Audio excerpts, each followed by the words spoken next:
Hey, peoples. All right, y'all gonna get enough of. Dog, he started, and that is exactly when his internet kicked out. And I don't know. It sounded like he was gonna have a good intro. He was gonna do it, bro. I'm not exactly sure. And at this point, this has never happened to us before. So Oh no. no. I'm the first. I'm gonna let it happen. You know what? As a matter of fact, while he gets back in, I'm just gonna go ahead and I feel special. wait. God dang. He's coming back in. Here we go. He back in. Here we go. Hold this. We're gonna hold this 1 second. Then That's hilarious. Holding. I just pressed the wrong button. I was like, oh, I thought your internet. Mr. Avery. In that case, I'm gonna go ahead. We're gonna add that pin there. All right, now we're gonna act like none of that happened, but I'm gonna leave it all in. Guess don't worry. We're gonna reveal you in a second. Here we go. What were you saying before you pressed the wrong button? People gonna get enough of talking about. You knew me before, nigga. I'm bald now. The hair ain't coming back. All right, 2020 took my hair. If you knew me from before, just realize it's not. All right, I'm a different dude now. I am bald. It's life, and that's just what it is from now on. All right, there's no hair. It's not coming back. Okay. In fact, there's hair. It's just it don't grow in key places. Claire be roasting me like you're not really bald. The structure, all right, the foundation of my hair. Go ahead. I'll see your face. It's not. No. Here's what I will say. All right, and people like to throw out bald as a joke. I never get it because there are so many other things you could joke about me, but it's never like they go for the bald, and I'm like, first of all, I'm 41. All right, so when I was in middle school, Michael Jordan was the GOAT, like super popular. When I get into high school, Michael Jordan's still the GOAT. I was shaving my head. That was it. Like you can go find high school pictures of me. That was it. I was already cutting my hair very extremely low. One, I like Jordan, and two, it's very cheap. It was very cost effective. So I was doing that. No beard, very doughish. When I look back in them old pictures, but what's going to happen is when I got to college, I tried to grow my hair out because by that time, Ja Rule and them was getting popular. That's how old I am, and I was like, yo, I'm gonna grow my hair out. I'm gonna get in on this, get braided on the yard action. And I remember my roommate, man, he woke me up and he was like, hey, it's not coming in strong in the front. And that's really what it is. It's not just about the hair. It's not just having it, because I have hair. If I don't cut my hair, it comes, right? But it's not strong. If your hair is like politely saying like, oh, hi, here I am, like that's not good hair. And a lot of dudes is out here rocking my hair very polite hair. Like your hair is too polite. If your hair ain't prominent, just get rid of it. I know some people be like, oh, but my head shape. I'm going to tell you right now, if your hair ain't prominent, it's bringing more attention than anything to your head shape. Just got to let it go. For the people that still have their hair, enjoy it. Take care of it. Let it last. The Lord has blessed me with the beard, which a lot of y'all here are people that didn't. You know what I'm saying? He gives his battles to his strongest people, something like that. I don't know. You quoted it all wrong, but it is. I see where you was going. You know what I'm saying? I was riding with you. The Lord gives his battle. What is that? Strongest battles to his strong. We don't know it. He gave me the battle of bald. Like that's just what it is. This is so much easier. It's so easy when somebody's like, "Hey, we finna slide." I'll be like, "Cool." I got a fresh haircut every single time. Every time. If you do not shave your head and you go out with the stubble, that just looks horrible. So people like bald brothers look like Matt Lauer. Shave. And you know what? I feel like white guys can pull off the slight. They have to, because the alternative. Exactly, they have to, because if a white guy with too crisp of a head I gotta know you. Like I'm like, ugh. Bill Burr can pull it off because he's famous. But if it wasn't Bill Burr, that's because we know you. But if I didn't know Bill Burr, he has a black wife, not a black wife. He has a actual. If I saw Bill Burr and I did not know him, and he was following his black wife to the car, I might have to help her because I was like, "Oh my God, you just almost got jumped by a skinhead," and she's like, "No, that's my husband." I was like, "Oh, the razor on your head is crisp because it is crisp." Shouts out to Bill. Shouts out to Bill. Shouts out to us being bald and black and ugly as ever. Stay Houston down to my socks and to my bald head. It's all Houston. If I could grow hair right here, I'd get a south side fade, but it don't come right here. It come everywhere else. So I guess what is that? Like you can get a shag. No. Grow it in the back, man. Dallas represent. A shag with nothing in the front really unks it out. Innovative. Innovative. It's the Sherman Helmsley. Innovative. But you know what else too? You know what I find wild? Nobody has tried to bring back the Sherman Hemsley. That was Helmsley. You look like a deacon or a pastor. I ain't trying to do that. It's already sad enough right now. You telling me black guys can't Jason Statham it? No, you have to. If you're gonna rock that, there's formulas. All right. If you're gonna rock that, you have to be a small in shape person, right? If you're gonna do that. Okay, I don't check either of those boxes. All right. If not, neither do I. If not, it's gonna suck for you. Okay. So it is what it is. Once again, oh no, it's them again. It's them boys from In My Humble Opinion podcast. Thank you for joining us today. All right, this is In My Humble Opinion. I am Avery, like a very nice guy, also known as Avery, because it's _VERIII. That's me. It's Avery, also known as Vince McBands. And I have my brother here with us today, co-host extraordinaire, Just Devon, ladies and gentlemen, Just Devon. I'm going to clean this room one day. People have commented, like, send me messages like, you look like an accountant. Why are you calling from just a messy office? Like at first it was like jokes, like why are you calling from? I don't know what they were saying, but now it's just like, yo, your room is a mess. Like clean it. And I was like, all right, I'll get to it. Yeah, that's either here or there. Huh? There's some progress. There's been some progress. People don't know what's going on though. They don't know. They don't know what's happening. I'm cleaning up stuff. I'm doing things. I'm making things happen. I was talking to George Young the other day about that because I was like, no, we're doing this thing.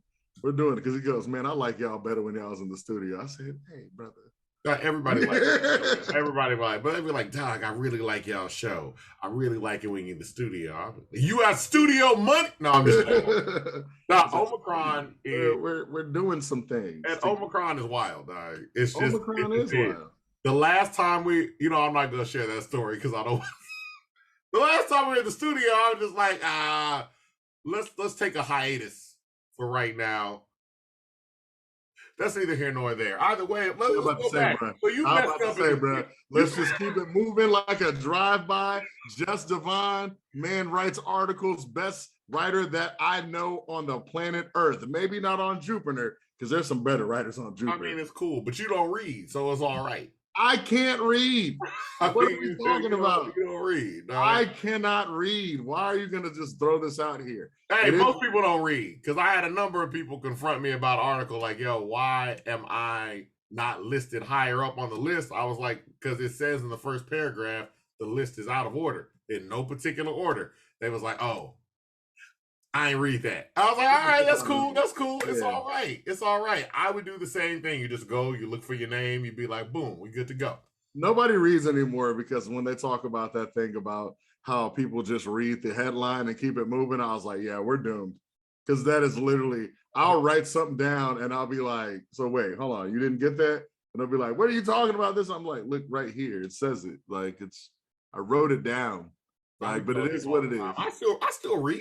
I read, I pick up books and stuff like that. I watch a lot of TikTok though, so I read a lot of articles on the phone. So balance. And putting everything on the phone is so much easier. And listening to books, I'll be like, man. But anyway, blah, blah, blah. Look, it's not about us. All right. It's not about us. It's about the artists that we meet. It's about the Houston artists. It's about the artists in Texas. It's about the artists in the United States, the artists in the world.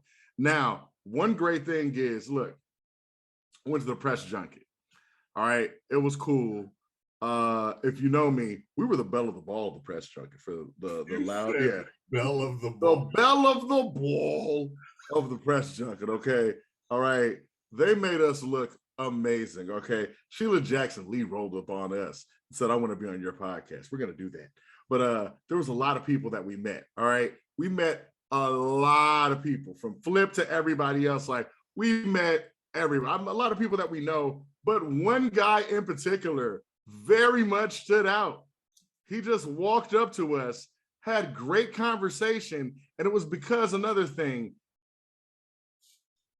we are working in the rap and R&B hemisphere. That's what we do. But this guy in particular does a myriad of different genres of music.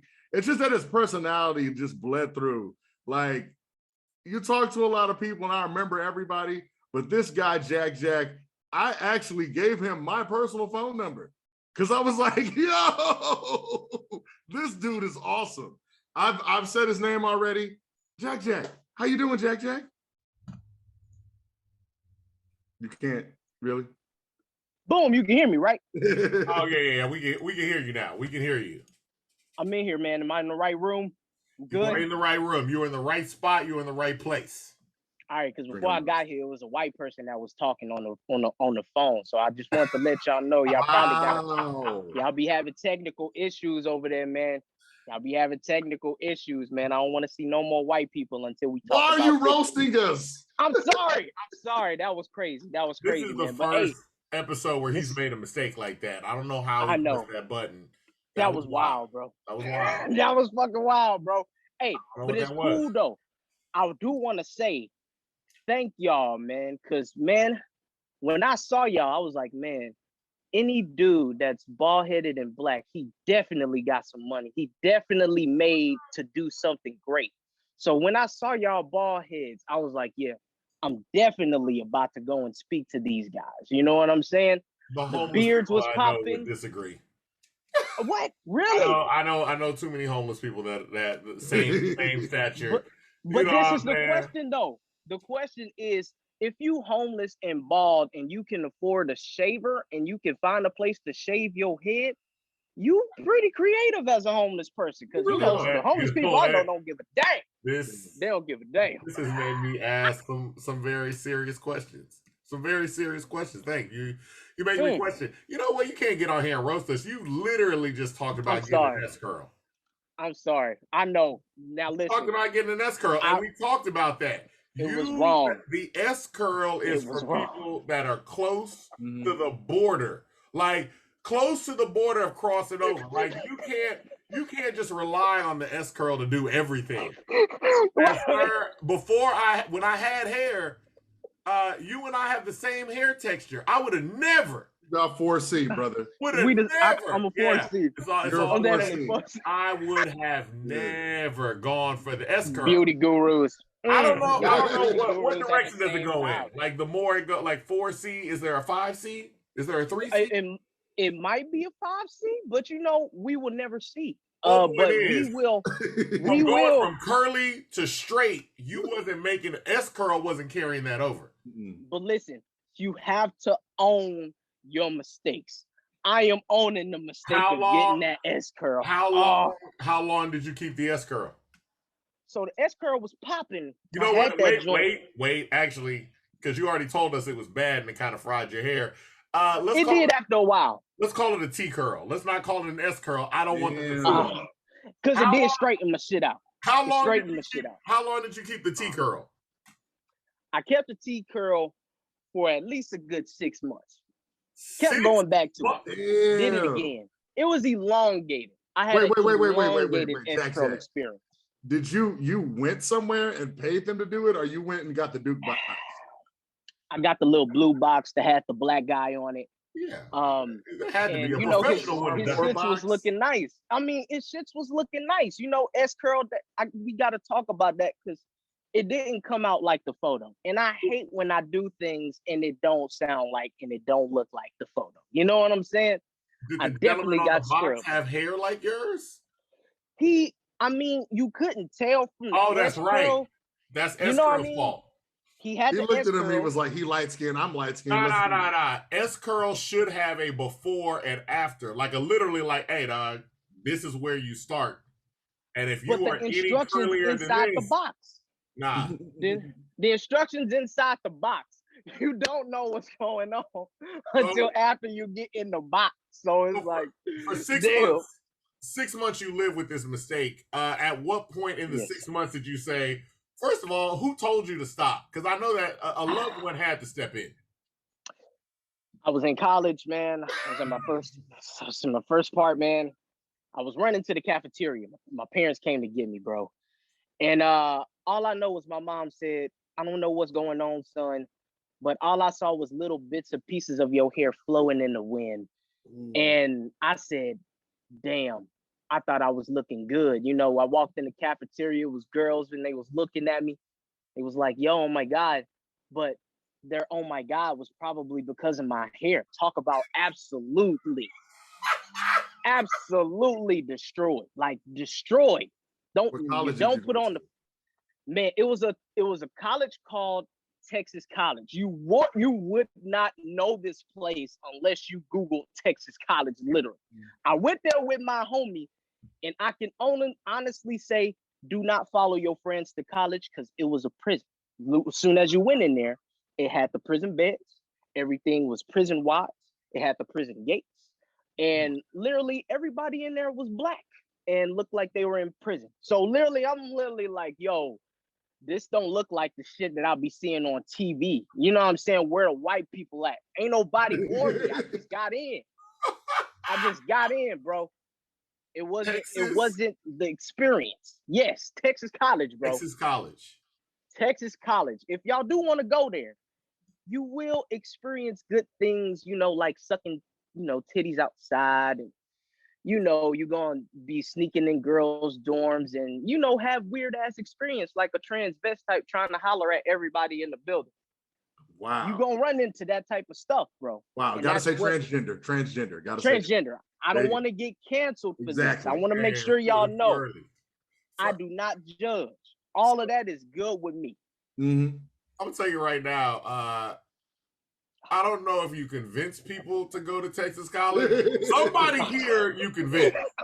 You convince somebody to go to Texas College. Not going. Definitely, oh man, you definitely will not be on Texas College's recruitment committee though. They're gonna be like, no, not him. Nah. And you know what? I'm okay with that. I'm okay with that because it was like going into something not knowing what you were getting out.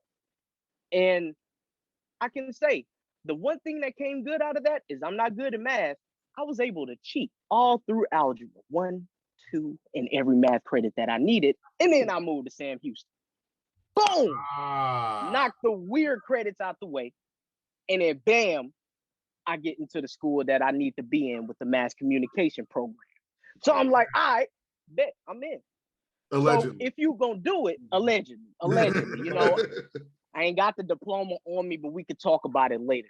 But definitely, bro, if you gonna go to a college like Texas College, man, for all those people who out there doing it, bro, go there, knock out the credits that don't make no fucking sense if you gonna go to college. Yeah. I mean, I'm not the guy who's gonna tell you not to go to college, but definitely you would want to go there to learn. You know what I'm saying? Every other homeboy that I had dropped out. They was there literally only to fuck hoes and didn't go to class. And then got mad at me because I was going to class and doing my homework. I was, what? Oh, wait. It was weird, bro. Your boy that you followed to college, did he make it through or did he drop out? Fortunately, you might see this, bro. I'm sorry. He didn't finish. And the only reason why he didn't finish is because we was just standing in the lunch line and some nigga from New Jersey with dreads said something weird to him about our backpacks, because you know we was weird ass kids back then. We had Mario backpacks on, and the dude with the dreads said some shit, and I ain't hear it. But next thing you know, this nigga in here whooping his ass, and I'm like, damn, hold on, don't get no dirt on that backpack. I grabbed the backpack and I moved out the way and let them finish doing their business, because you know we paid like $20 for these backpacks. You feel what I'm saying? We was broke in college, bro. So you're not gonna get this backpack dirty. Oh, wait, you didn't help? You didn't jump in and help your homeboy? If it's a one-on-one fight where I'm from, you let them boys handle that. Now, if any of his homies has something to say about anything, then it's a go.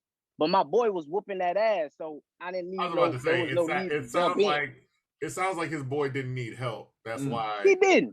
He like, do this. He was a box. If you have time to inventory stuff, like you're like, oh, let me get your backpack. Like, yeah. I feel like he was winning at that point. Bro, like, oh, okay.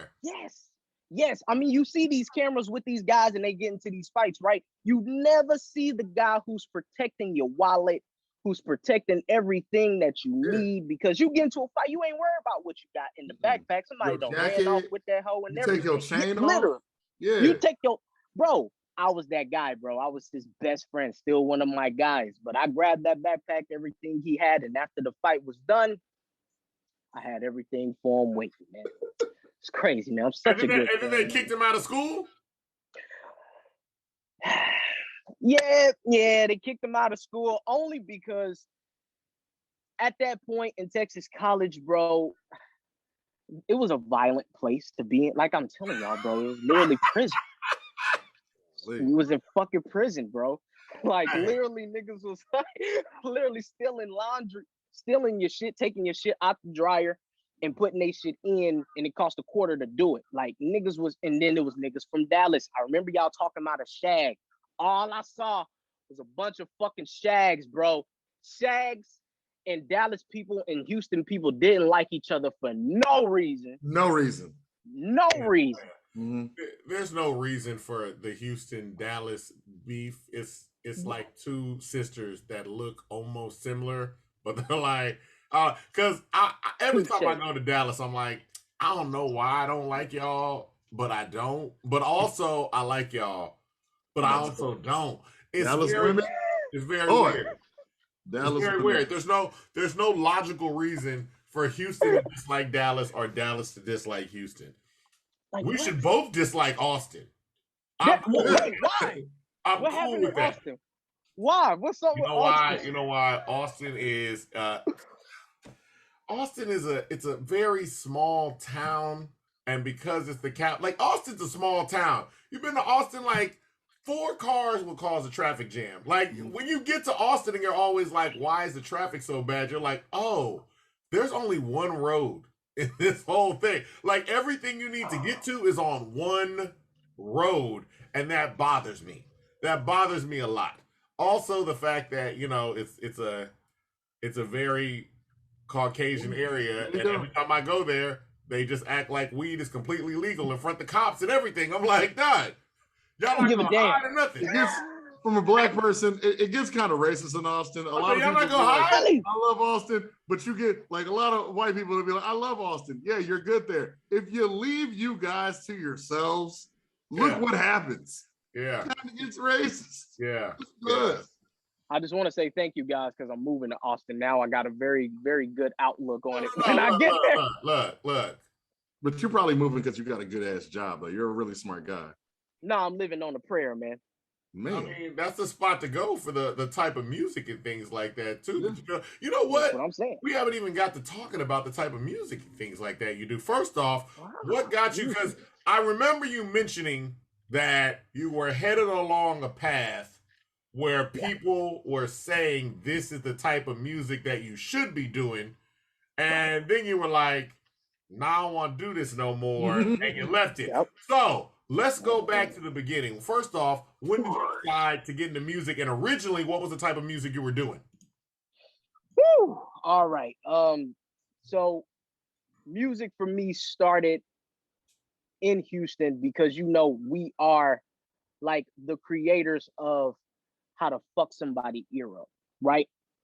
I was literally in the car with my OG, RIP to him. Literally too little. This is the only memory that I have. And he went and got a screw tape, right? And put the screw tape in. And all I could feel was my body moving, bouncing in the car because of this music, right? And at that point, I had this weird sensation with fucking my ears up. I became addicted to it. So at that point, I started to grow with the music, and Cash Money, Juvenile came out. He was playing Back That Ass Up. And this was the point where I learned, okay, this is going to be a repeating thing. I will hear something, like it, and play it over and over and over and over and over. I tell you, my girls say this, like literally I will binge on it. And I didn't understand why, but I just love to play with my ears. And as I kind of got older, I got very creative. I took a boombox that my mom's had. She used to make burn CDs back then. I told her to go pay the dude. He put these instrumentals on this CD I needed. All right, I got you. Boom. She come back, she get the CD. I pop that hoe in there. I had a flip phone, right? Started recording with written stuff that I was doing in my room while I was watching fucking anime, Dragon Ball Z. Weird, right? And all I know is I was talking about everybody who was in my school. And I sent it out in this weird ass text that they used to have. And shit just went fucking nuts. It went fucking nuts. What you mean by nuts? Positive, negative way? Positive in the most negative way. Wait. Bro. Explain that. Niggas heard the shit. Niggas making diss songs about me.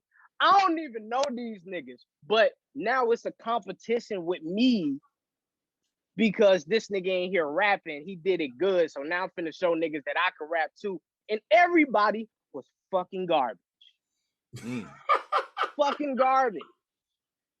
I would listen to these dudes and I'd be like, man, I would be so scared too. I'd be like, yo, what if he pull out some shit like this and he start rapping with the muff? These niggas came in here with that, man, hold up, bots to come down.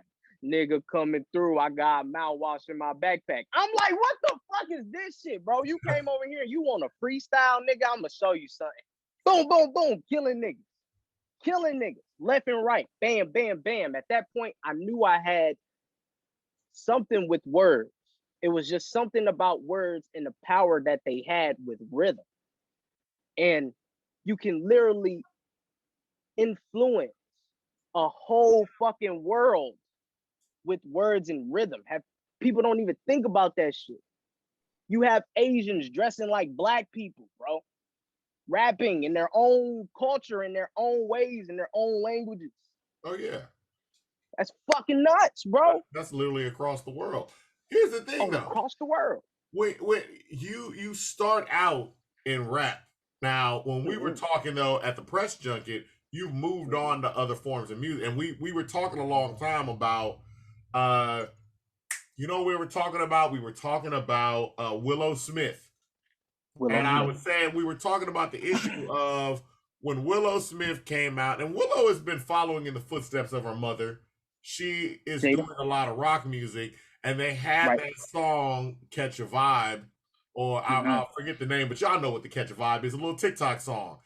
And the initial comments were, "You got this black person and this other person of color, and I like the vibe because they doing white people music."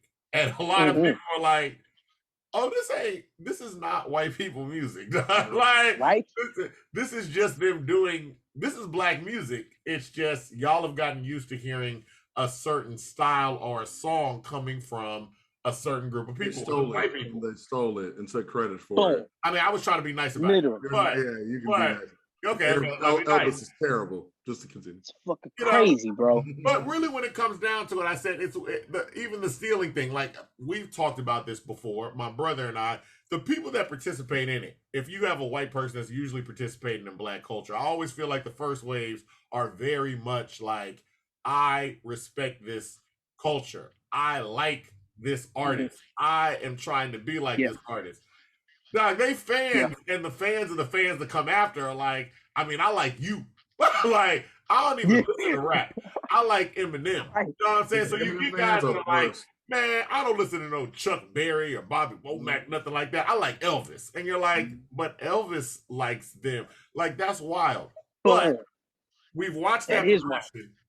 What got you into starting, like, you're like, yo, I'm going to start to move away from hip hop and try out other genres of music? Spiritual journey.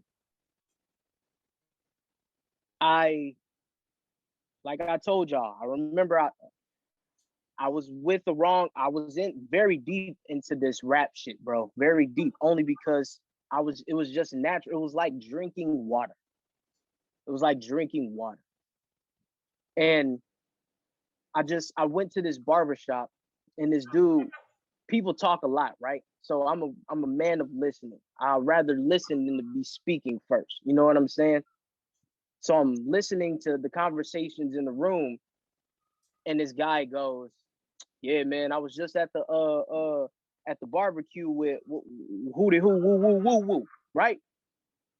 And them niggas that he was talking about was famous. What was that nigga name? You probably know him. He was some Texas rapper who had a big name. He smoked a lot of weed. He's still Devin the Dude. I was about to say Devin the Dude. Yeah, I was like, it's Devin. Devin the Dude. Devin the Dude. And at this point, I have no connections in this industry. None. I still don't. But I met some people who had connections, right? I had nothing. So all I had was a fucking dream. That's it. A dream and some talent. He was cutting my hair. And I remember telling him, I was like, yo, listen, if I play you a couple records, you have to introduce me to Devin the Dude. And if you think that shit trash, I'll pay you an extra $20 on every haircut that I get. And he was like, bet that. And you know, he was one of them, he big ass, crip ass dude, you know what I'm saying? Bearded, bald head. That's why you attack us. I get it. Okay. Bald head. I played him the songs that I had while I was in Sam Houston that also went crazy. One was called Henny and Dimes, and the other one was called Soft Zombies, a rap record and a blended R&B / trap / rap record, right? Florida. Long story short, this man has now grasped me, and I am under his wing. R.I.P. to him, by the way. He started taking me to the darkest places that I have ever been. Now, I'm from the hood already. I'm from Fondren and Braeswood, Southwest Houston. Grandma stay on MLK, South Park, baby, let's go. But this was a different ball game. We in studios with kingpins, dudes in here with machine guns. This bitch over here, why she doing that? What's that white shit? Oh, that's coke? The fuck? I'm in this weird ass situation where it's dangerous in this motherfucker, right? And we making an album called Crash Dump. We make a song called H-Town Bounce. Went crazy, by the way. I made that song, and everything from that point, they were in the studio with me. They wanted me to write for the other artists.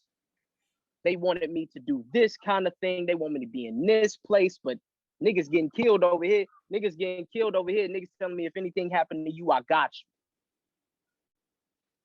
I'm literally like, what the fuck? You don't even know me, nigga. And it's just crazy.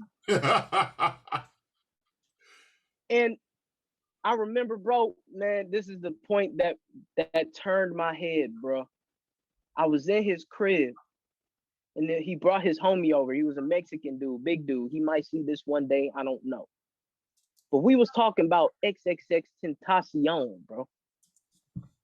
And all I know was he said something, man, he got killed this way. And I was like, nah, bro. He got killed in the car. He was trying to, take his bag out, motorcycles, and dudes came and they got him. All of a sudden, this nigga said, hey, listen, you may not know me, but I will fucking kill you.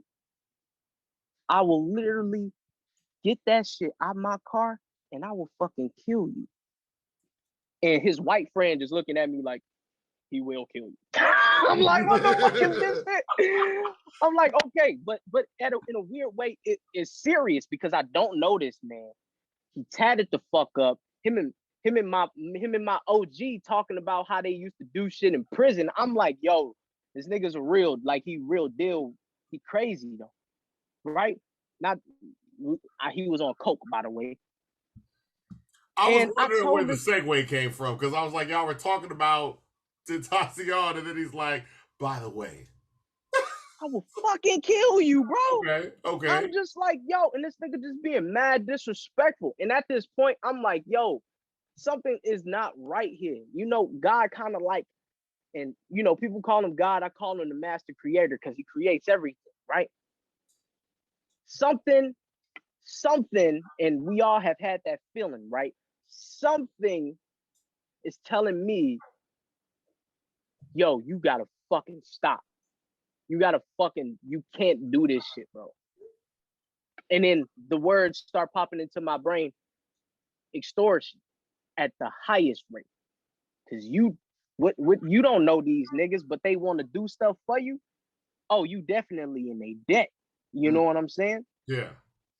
2, do you know how many of these rap niggas is getting popped because they want to talk about this fucking gangster shit, bro, and knowing that this energy might come back one day. It might come back one day. My shit is already out there in the open. It might come back one day, all the shit that I used to do. You feel me? And all I know is, bro, and I'm going to be honest with y'all, I just broke down fucking crying, bro. I broke down fucking crying because I'm already in too deep. How the fuck I'm going to get out? Mm-hmm. So what I did was I called them, told them how I felt, told them about this Mexican dude who was talking all of this shit. They go straighten this nigga out. He in the lot apologizing to me. He apologizing to me, dog. But this shit ain't real, bro. What? You only like that because, Yeah, because of that. You don't fuck with me like that. If you around me, I don't trust you. I don't trust none of this. All of this is to make gain off of a talent that I have, bro. And that's not even me trying to be cocky because it's a lot of niggas that have talent. But like I told y'all, it's like drinking water. Niggas know. When I had to go and showcase everything to everybody that these niggas is introducing me to, the first thing they gonna look at is who the fuck is you, nigga? Now you have to fucking prove yourself over and over again. I proved and overproved over and over again. And niggas was just like floored. So they want me to do all of this shit, but disappeared.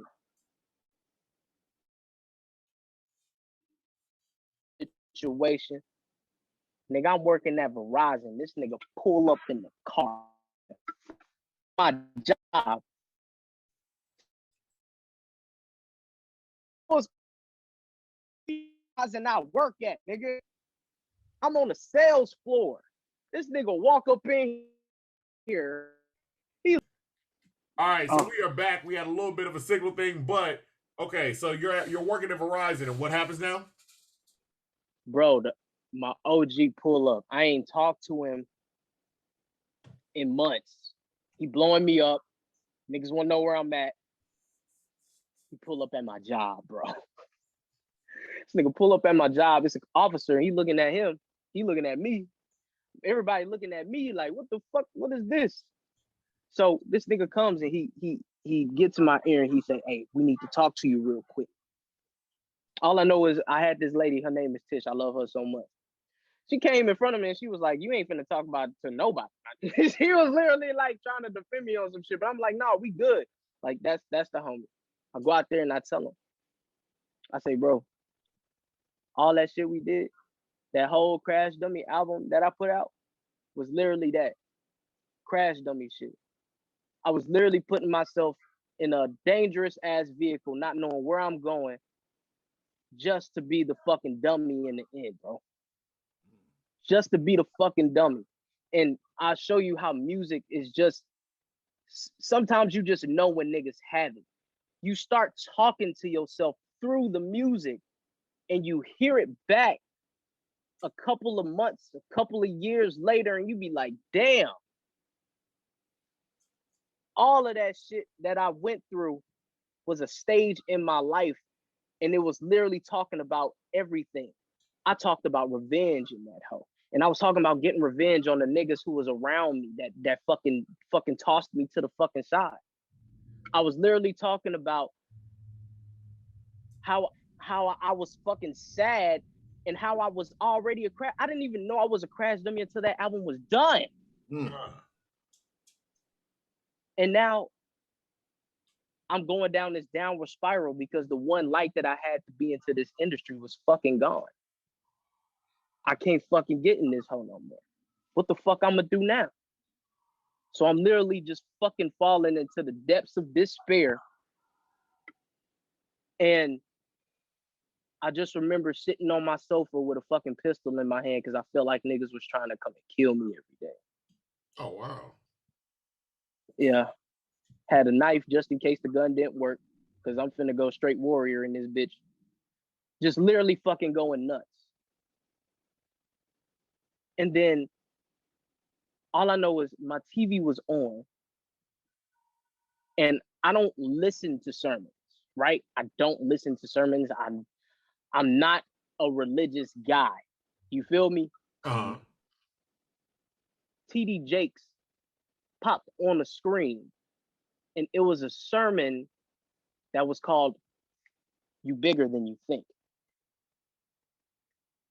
And this man was literally talking to me through the screen. I'm not on drugs. I'm not on drugs. I'm not on drugs. I was so deep down in that dark, the only person that could come and get me was God. It wasn't you, no human, no animal, no action, no nothing could get me out this fucking spot right now because I done already tried everything. So I'm down here and this man talking to me through the screen. And I was like, that can't be. That's not God. That can't be God. God was just talking to me. If so, I need you to be clearer with me. Do something else. Yeah. Let me see something. Bro. Bro, I went to work and a man walked into the store. He was homeless. So, you know, when you walk into a Verizon store and you homeless, we know you ain't finna buy no cell phone. You feel me? I ain't finna make no commission off your ass. But he come straight up to me. He was like, man, can you help me? And, you know, in Verizon, everybody's very cutthroat. If you ain't making them no money, they don't want to talk to you. They're going to send you to somebody else. They're going to tell you to call somebody. That's sales, you know what I'm saying? brother. Go talk to customer service. Yeah, we selling right here. We trying to get bread. Mm-hmm. But something told me, yo, man, because I'm never that person. If you come to me and you need help, bro, I'm going to help you, whatever it is. And I'm going to see it through. So this man, he get to the table. He talking about all his problems and shit, telling me about all of this. And then he goes, you meant for something great. Don't ever doubt the fact that you don't know nothing. And my boss literally came up there and was like, yo, sir, you really have to leave. And he was like, okay. But I just told the man, I was like, yo, man, you amazing, right? And he said, yo, no, you amazing. And I was like, man, what the fuck was that? That can't be God. God, show me something else. Make it drastic. Me and my girl, we getting gas. A crackhead, bro. A crackhead comes up to me. He asks for $1. Like I said, I'm a very helpful person. I give him 5.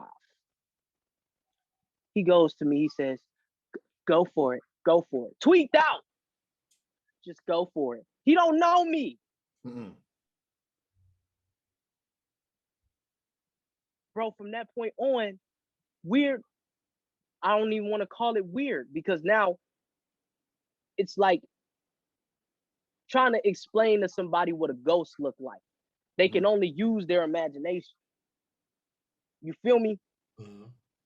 God can only be experienced. All of these is stories. I'm damn near telling you a Bible. That's what it is. It's stories for people who don't really experience. Bro, I was in a fucking studio, bro. And all I know was the nigga said, yo, this sound like one of them I Hate You Mom songs. I wrote. Niggas know I write really fast because it just falls out. Like I told you, drinking water. I make a song called Wasted. And there was a guy in the studio, never met him before. He might be my manager one day. The song was a fucking smash, right? He takes me outside and he starts to explain all of this shit about the spiritual journey. Now, I'm gonna make this short, but for y'all, because y'all my homies, I'm gonna go ahead and give y'all that, right? So, y'all know about the Garden of Eden, right? Yeah.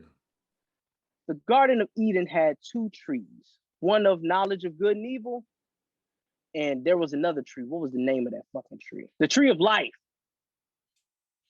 Tree of life is your positive thoughts. The tree of knowledge of good and evil are your negative thoughts. And each thought that you have is a seed. So every negative thought that you have is a seed. Every positive thought that you have is a seed. And you water those seeds the more you think about them, right? And you water the seed so much that it starts to grow and then manifest into your reality. Everything that we have gone through have been a cause of psychological, unnatural seeds that we have planted. So do you feel I was like, yo. Do you feel like at that point you had been, I guess, watering the negativity? You had been growing the negativity and you've been watering the negative seeds. I watered them hoes, man. Manifested right in front of me. Did you feel like, okay, so because I had spent so much time watering this aspect of my life and negativity, I needed to step completely away from this style of music? Not to say that hip hop was bad or negative, but it's like I've already been entrenched in this, so I need to do something completely different. It wasn't even the thought of doing something different. You ever had something just find you before? Like you wasn't looking for it, but it just found you? Yeah. Every song that I made after that Crash Dummy album found me. And I noticed that my creativity, my way with words, my way with my voice, I had limited so fucking low. I limited so fucking low. Not saying hip hop is a low form, but everybody and their mama can do hip hop, bro. It's only about delivery that really makes a nigga say, huh. You feel what I'm saying? Yeah. Your delivery is the main thing in hip hop. You could talk about garbage bag, put you in the garbage bag. You talk back, boom, garbage bag. What? Nigga said, garbage bag. What? That's all hip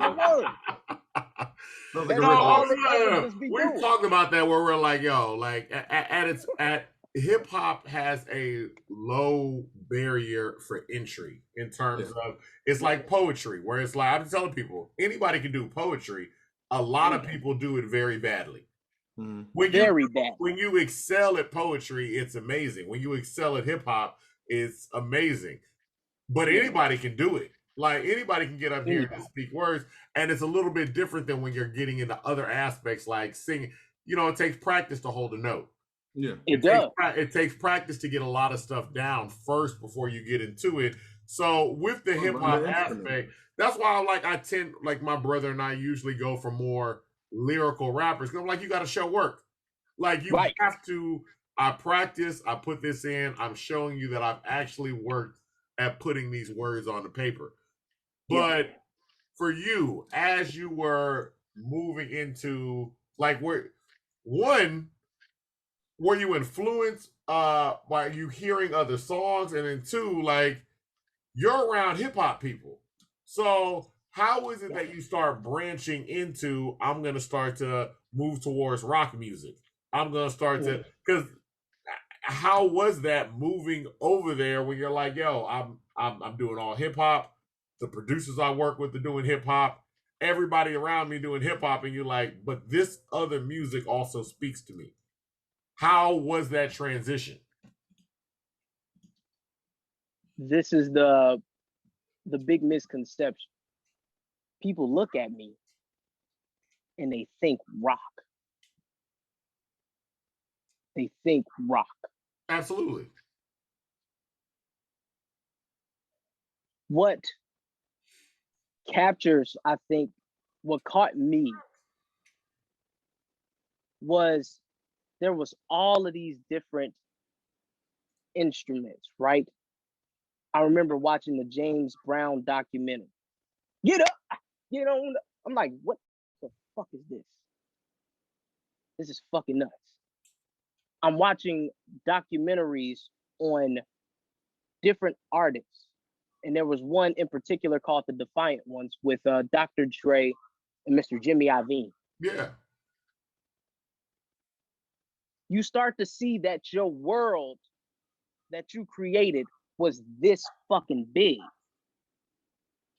Growing up in the fucking hood, ain't nobody playing no rock music, bro.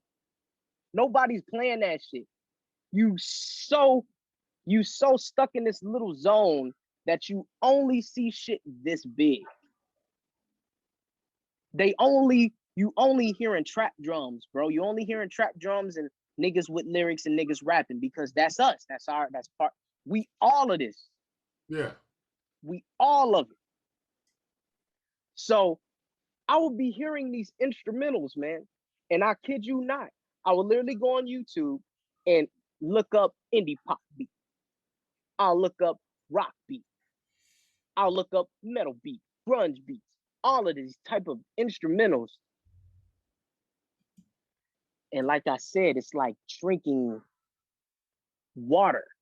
Mm-hmm. You start to, it just comes out, and now you are making this different style of music. You are blending who you were and the new you, and they're becoming one thing. And that is what I think is the recipe to legendary.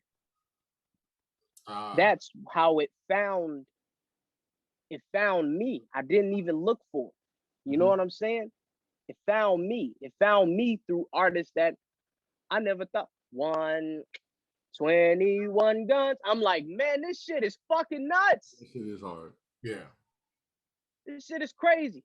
And through the jailhouse rock. Even though that's Elvis. His way of performing that song was fucking nuts. Yeah. You grabbed me, bro. Yeah. You fucking grabbed my soul, man. What the fuck is this? It ain't just a bunch of niggas everywhere who just want to hear gangster rap. It was different. Yeah. And look, there are certain aspects to be said about the evolution of, I feel like a lot of artists get classified as rappers because they are simply black. And so, like, when I went to when I went to the Trippie Redd concert. Avery, were you with me when I went to go see Trippie No, Redd? I didn't go But see.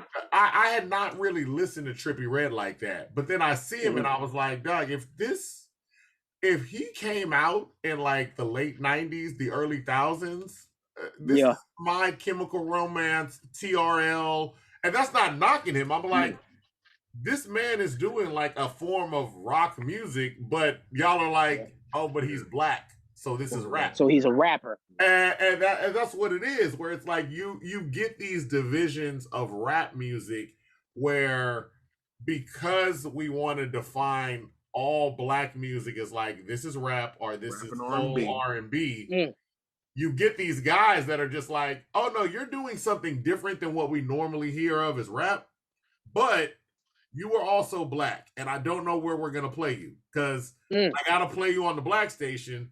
Therefore, and it's like, you know, when you see some of the artists where I'm like, especially I bring up Trippie Redd again, because I was like, your image is that of a rocker. Like, that's really what it comes down to. And I hear the artists that you talk about, and it's like, yeah, I'm like, you seem like a rocker, but it's a little different. I mean, you know, he's a controversy now, but there are a lot of things you could say, like, I don't think Travis Scott would be defined as a rapper if he was white. I think he makes great, soulful rock music, but because he's black, they go, oh yeah, you're definitely you are just a rapper. And that is not, I love rap.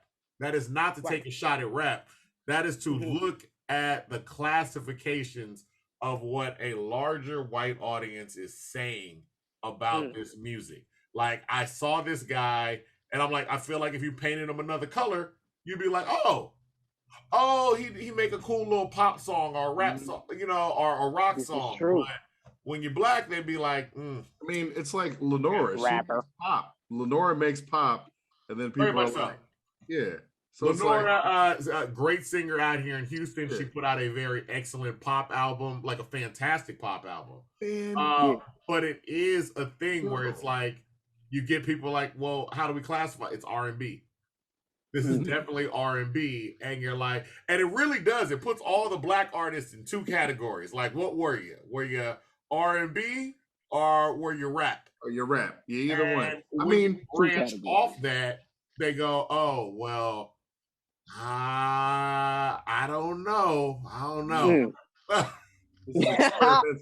Even what we talked about before, back in the year, I don't know, what was it, 2001? When Nerd first came out, that first song, Rockstar, guaranteed there was guitars, there's skating and everything. Went bought the album.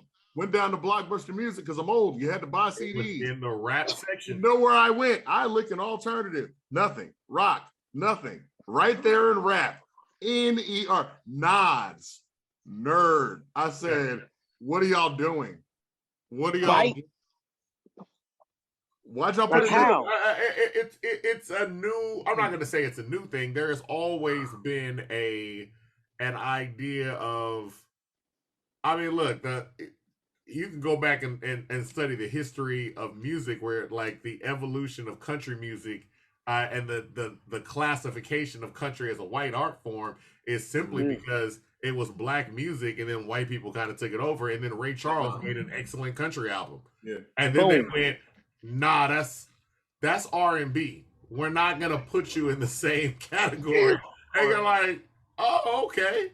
Even the fact of going back to the fact of how Zydeco music is not classified as country music when clearly there's a reason. Damn, I never thought of that.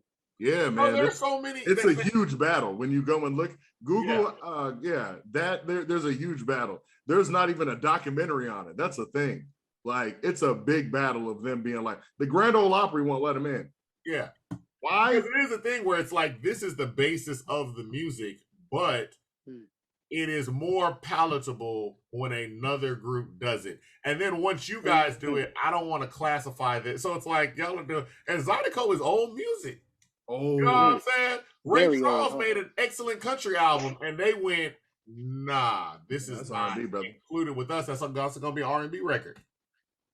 But this is what I don't get. Is it because of I know we got the skin color, right? But say if you've never seen who I was, right? Say if I had some kind of marshmallow persona going on, right? Is it the soul in the black voice that gives a song that that they have to be like, yo, that gotta be some type of, this is definitely rap or it's definitely R&B, because we do have a certain part in our, I don't know what it is, but it's something that black people have that white people can't do unless they're like a different type of white person. Like my girl was in choir. Adele has that that only a black lady can really. That's what they born. You know what I'm saying? Yeah. Yeah, it's real. I feel like vibrato. That's always that theory that great art comes from emotions and pain and feelings and things like that, and you gotta feel it. Like I don't think people question an Adele, or I don't think people question an Amy Winehouse. Amy Winehouse. I knew you was going there. Because you felt it. Like when Amy Winehouse is singing her whole career up until her death, she is singing about real feelings that are hurt. This is not somebody, hey, I really like the way this song sounds and they sing it. Can you sing it? No, it's not that. It's literally, I felt this, and that is. You watch a lot of artists, and I don't want to, this is not going to be a let's pile on Caucasians thing. Look, I have a very serious problem with K-pop. They use a lot of black sounds. The evolution of K-pop is literally, because I was like, dang, I have no problem with you being a K-pop artist. I do have a problem with you not paying homage to all of the black scene. And when you say like, oh, I look back and I look at like New Kids on the Block, I was like, so you're a copy of a copy, which is not authentic. Like they copy somebody. Copy into addition. And they, you know what I'm saying? So I was like, if you're not going to go all the way back and study who did it really well, you're studying somebody that it was just given to it. It didn't mean much. And you see where it's like, I mean, this is no shot against those bands, but New Kids on the Block, NSYNC, whatever, they're not still doing that. They're not still doing that music. Their people are still doing that music.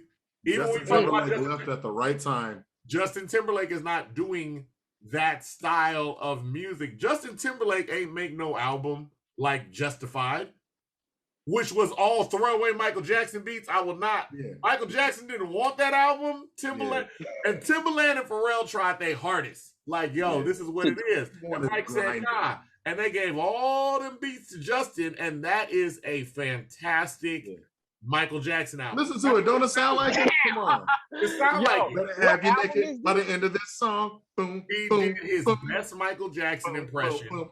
That's a Michael Jackson song. But you can't hold that unless people are constantly giving you this.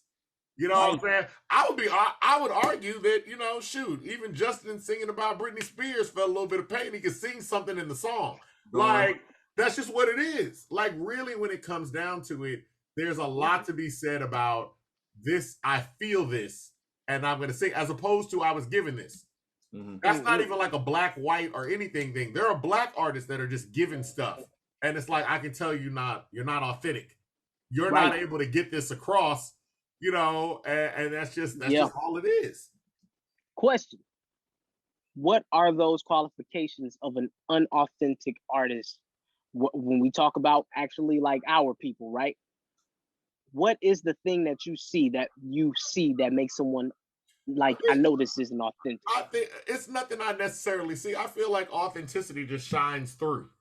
Like, look, I'm not saying people can't trick you, but the thing about this authenticity is, it's going back to the Justin Timberlake. You can't maintain it forever. Eventually, and you get artists that say, hey, I'm gonna try out rap. I'm gonna do it, and they get a great album out, and it's fantastic. But after a few albums, they go. Let's not say Justin. Let's move it to Machine Gun Kelly. Justin Alden. Oh man, no. Machine Gun Kelly did a big flip. You and I have had some debate on Machine Gun Kelly, because I said the first time I saw Machine Gun Kelly, I said it is only a matter of time before he says, I would like to move into real music like rock. And you're like, Exactly. No, Devon, you're wrong. It's really this guy. And I was like, dog, there's nothing about it. And everything. And he was like, nah, nigga. Yeah, it's gonna happen. Then what happened? What happened was less than 6 months later. That man he was in there. I text Devon back. I remember that conversation. He's like, I know. Yeah. Yep. But you see it whether it's Machine Gun Kelly or whether it's Miley Cyrus or whatever, they'll make comments, or even buddy, who's the dirty guy with the tattoos on his face? But he's which one? Post Malone. Post Malone. To make a comment like, guy? hey, my next album, well, you know, hey, Post Malone, I'm sure you take showers, my bad. But you know, I'm not gonna apologize for it, because you when an artist outside of that culture makes a comment, and I feel like this only happens with black music. Right. My next album is gonna be a little bit more authentic, and I don't really see rap as being that mature.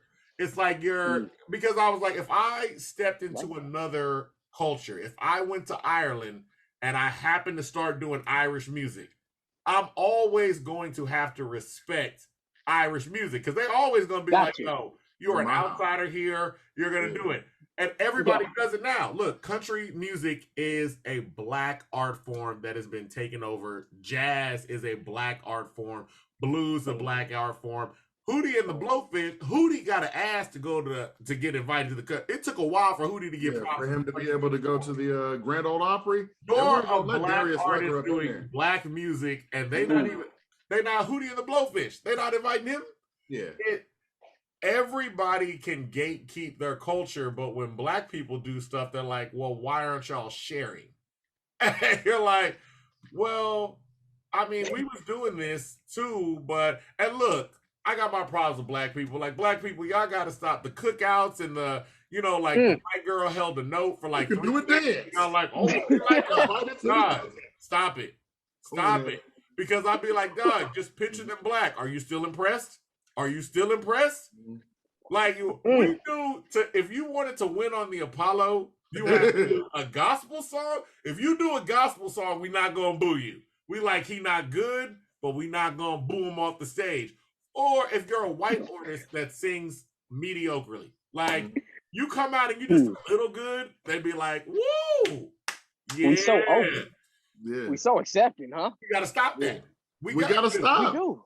We got. I mean, that's why I do like Eminem, because Eminem, as much as people make fun of him, Eminem always goes. Eminem does the stuff, even though I defend him for this, because they'll be like, "I'm a guest." Yes, I'm this and that. He uses his voice. Eminem fans suffer from the Eminem fans are terrible. Eminem is not. And look, I will say this all the time. I said I'm a big fan of Eminem. Eminem and Royce the 5'9" are on the same level, except Royce is better. Yeah, so my thing is, if you like him, and my thing is, M says that.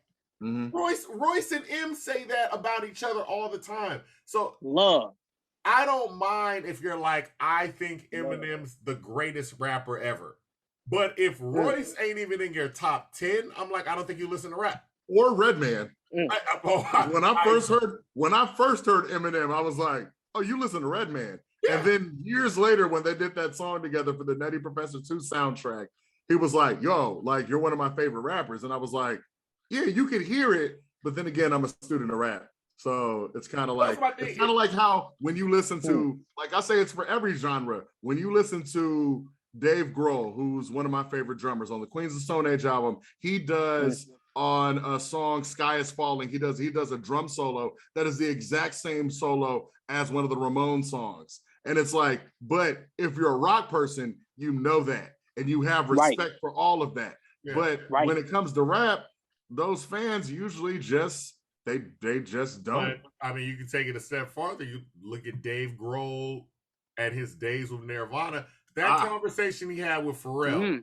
He did talk about it. Dave Grohl was literally saying for Nirvana smells like Teen Spirit. And that whole album, he's like, I took the drums from the Gap Band. And here's the funny thing. Like that. Until he said slow it down. I was like, and I listened to You Drop the Bomb on Me. I listen to Smells Like Teen Spirit. But until you hear the drums and he does it, I'm like, oh my God, you really did take the drums from the Gap Band.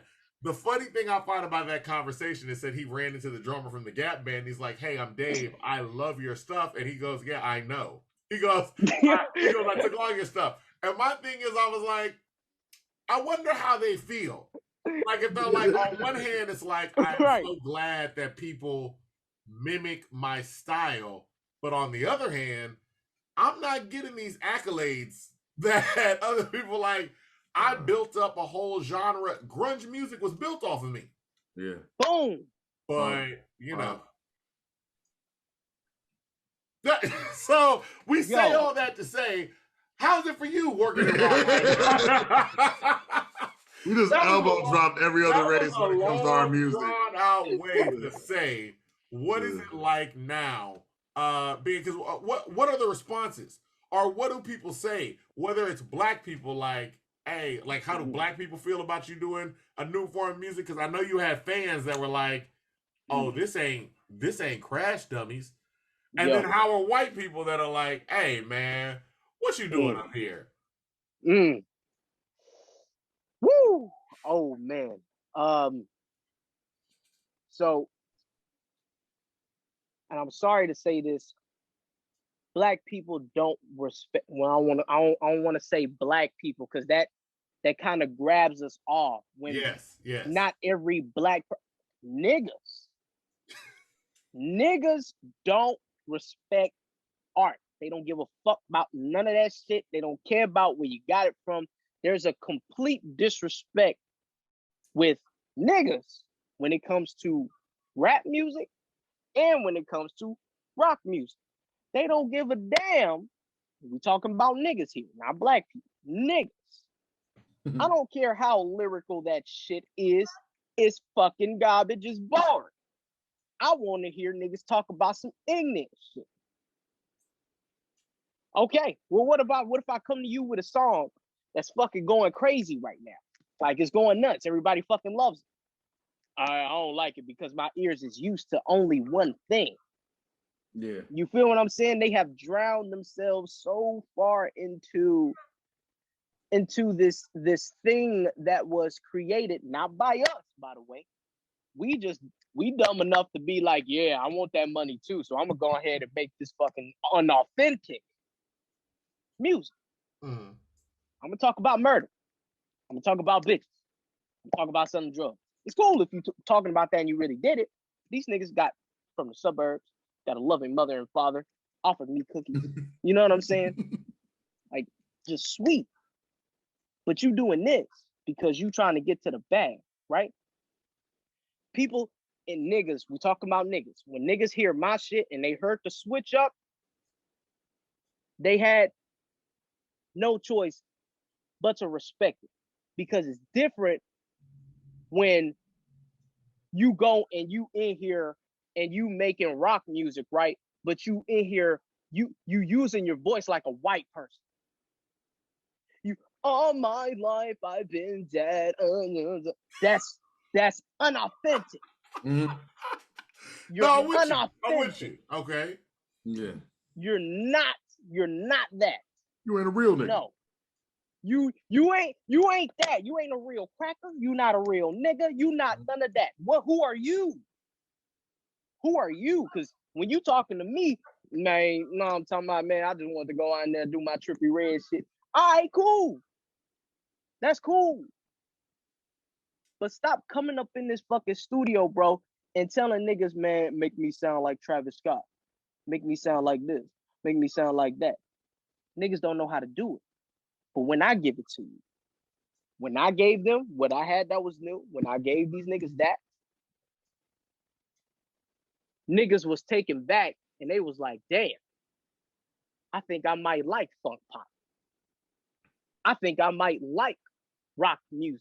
Well, see, that's why I got to be honest. That's why I might push back on the difference between the niggas and black people thing, because really it's people rejecting something that sounds inauthentic. There are a lot of people like, I don't want to hear the whiny voice music. If you're going to sing on a rock song, I want to hear actual singing.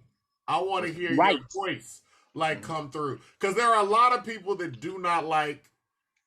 There was a wave of rock that happened after grunge that was very record company created popish, where it was this is what we're gonna emo do. pop. I'm not a fan of. I'm gonna use them. I mean, I think they're still a good band, but there's people like My Chemical Romance. I didn't like where that. it was like, this is the sound, and then everybody said, all right, we all gonna do this sound for a little bit. What's that other that might not be something that shines through to a lot of people on that. Yeah, I wasn't a fan neither. You didn't like My Chemical Romance? Hell no, not My Chemical Romance. I loved Queens of the Stone Age. I love it's funny too, because I was like, I gotta listen to that. Queens of the Stone Age is excellent, but your boy, the girl and boy duo, Jack White. Oh yeah, the White Stripes. The White Stripes, I felt like resonated with a lot of black people, mainly because they had strong bass beats on a lot of the stuff. And it's like you're hearing it like Seven Nation Army is a good song. That bass line. The bass line on Seven Nation Army, you're like, oh, I can get with this. You know what I'm saying? So it makes things a lot more palatable, I guess, to our audiences. Like that's another thing. That's why I'm saying I understand what you're saying, because I'm like, I don't see a lot of. When I was at the Trippie Redd concert, I was like, oh, y'all listening to rock music and y'all like it. We just not calling it rock music. Exactly. Y'all are calling yourselves rock stars. Y'all dress like rock stars. There are guitars. Like, everything is here for rock music, but I'm like, y'all don't want to call this rock? They're like, is that not a media thing though? Yeah. You said what? Is that not the media painting a picture? That is that's rap. An absolute media thing. Yeah. That is an absolute media thing. Like, there's always been, and I'm not, this is not to blame it just on the artist. That's why I said I had to push back on the niggas and black people thing, because you got kids that are like, I just want to make it. I just want to be heard. And you have labels that are like, this is obviously how you're going to do it. You were part of that. You had people around you that was like, dog, this is how you got to rap. This is what sells. This is what does it. You got to do it this way. There ain't no other way to do it until somebody else does it. We seen the videos of Travis Scott in front of 8 people rocking out. Nobody cared. In 2013. 2013. You know what I mean? 5 years later, it's a totally different tune. And now everybody's like, okay, now that's how you got to do it. You got to do it that way. I know I said you got to do it this way 5 years ago, but I was wrong. Now you got to do it this way. This is what everybody want to hear. It pays for everybody to just do what they want to do. Do what you want to do. That's the authenticity. Because whether you like it, whether the people like it or not, at least you're honest with yourself and you ain't got to change it up. You might never sell one record, but you're happy about what you did. Yeah. Go to sleep at night. Being Jack. Yeah. I'm saying it's weird only because with the newer kids that are actually like alive now, like coming into this, there is a wave of black kids, and these black kids are also bringing around a bunch of other kids, right? Yeah. And there's this new wave that I feel I am going to be a part of, because I'm creating it in some weird ass way, right? Right now, I'm here. But when I'm there, there's a different, I'll say, we are evolving as humans now. It's not so black and white no more. Mm-hmm. It's not so, I'm a rapper, I'm a rock star, I'm a blues guy, this new generation is completely killing genres. Just an artist. Yeah. It's completely dying. The whole put them in the box. That shit right there is being executed. Because now we are showing what different can make. Different can make something that you have never heard before. Yeah. You have never heard nothing like this before.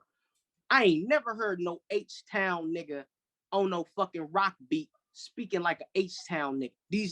It's taking things and smashing them in together. Yeah. Yeah. Genre. And these kids don't, they painting nails, they taking shit, from different sides and everything. But there's gonna be a whole completely new thing that's happening, man. And this whole rapper, rock star thing, it's gonna be a thing of the past, man. I feel like Trippie Redd is just part of the bridge who's bringing these niggas over here. You know what I'm saying? Absolutely. There's a higher level of confidence amongst the kids and just being like, they listen to everything. Yeah. They do say that too. They listen to absolutely everything. So it's like they have no problem saying like, oh, I'm gonna listen to Mariah Carey one day. I'm gonna listen to 3 6 Mafia one day. I'm gonna listen to the Stone Age another day. And there's a level of freedom there that I will say.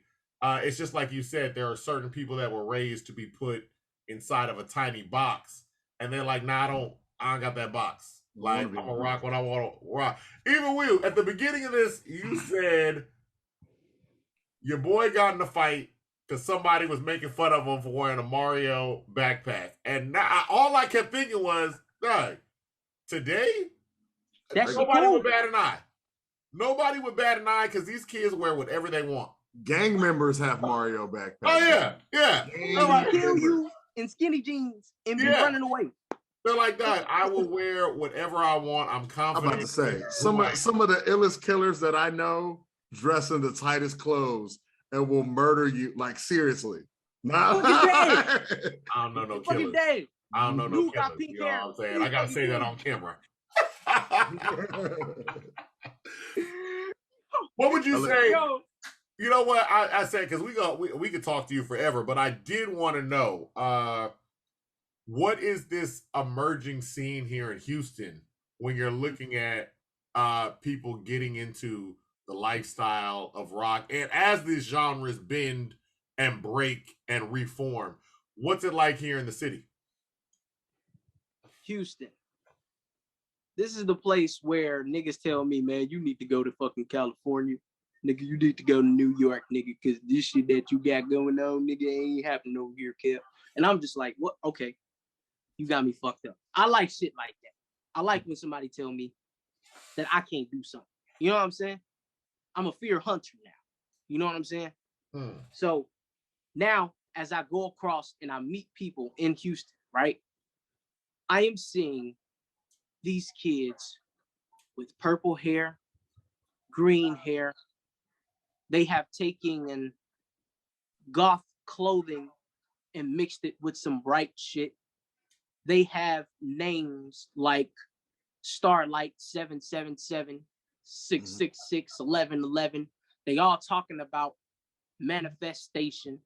They all talking about how's their spirit, how I'm feeling spiritually. I'm taking things the way my spirit takes them. You know what I'm saying? Yeah. I got crystals. I'm burning sage. We're going to a scene where everybody is expressing every little detail with creativity and spirituality. They taking it and doing this with it.